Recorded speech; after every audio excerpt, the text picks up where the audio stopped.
مساجد کی تزئین و آرائش کے بارے میں آپ نے پہلے بھی بے شمار دفعہ گفتگو فرمائی ہے، آج بھی تھوڑی سی وضاحت فرما دیں کہ ایک دوست نے سوال پوچھا ہے کہ مساجد کی کس حد تک تزئین و آرائش کرنی چاہیے؟ آج کل تو کروڑوں روپیہ مساجد کی تزئین و آرائش پہ ہی لگا دیا جاتا ہے، نمازی بنانے پہ نہیں، صرف مسجد بنانے پہ پیسہ خرچ کر دیا جاتا ہے۔ مساجد کی یہ آرائش جو ہے نا، زخرفۃ المساجد، اس کو اللہ کے رسول علیہ السلام نے قیامت کی نشانیوں میں سے بیان کیا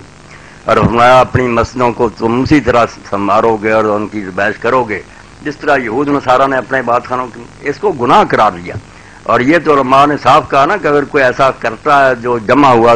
مسجد کے لیے اس میں سے، تو متولی جو ہے وہ ضامن ہے، اتنی رقم اس سے واپس لی جائے کہ یہ تو اپنے خرچے میں رکھ دے مسجد کو، کیوں مسجد کے پیسے فضول کام پر خرچ کی۔ اس لیے امام محمد بن اسماعیل یمانی سبل السلام میں اور امام شوکانی نیل الطار میں کہتے ہیں کہ یہ حرمین میں بھی جو زیب الدین کے حرام ہے۔ اب لوگوں نے سوال کیا کہ علماء بولے کیوں نہیں؟ انہوں نے کہا بولنا کیا تھا، وہ علماء سے پوچھتے تھے، حکمران ظالم تھے، جائر سے اپنی مرضی کرتے تھے، علماء کی تو گردنیں اڑاتے تھے۔ اس لیے وہ ان کی خاموشی جو ہے اس کو یہ نہیں سمجھا جائے کہ وہ راضی تھے، بیچارے مجبور تھے، نیک لوگ نہیں بولے۔ پوچھنا تو دین سے ہے، دین میں مسجد کو پختہ بنانا، صاف ستھرا، ہوادار، یہ سب چیزیں اچھی ہیں، خوشبودار بھی کرنا چاہیے۔ حضرت عمر رضی اللہ عنہ نے باقاعدہ مجمر مقرر کیے کہ جمعہ کے دن اگر بتیاں جلاؤ، خوشبودار کرو، مگر یہ جو ہے نا کہ عمارت پر اور چپسوں پر اور یہ ٹکڑیاں لگ رہی ہیں، سونا چاندی لگا رہے ہیں، یہ سارا دھندا حرام۔ وہ آپ کی بات ٹھیک ہے کہ بے شمار لوگ مر رہے ہیں، نمازی بنانے کی بھی آپ کو فکر نہیں، بس مسجد گردوں کی طرح بنا لیں۔ یہ تو زخرف الناب صرف صاف حدیث میں کہ جیسے یہود نصارہ نے سنواری ہے اسی طرح تم مسجدیں بناؤ۔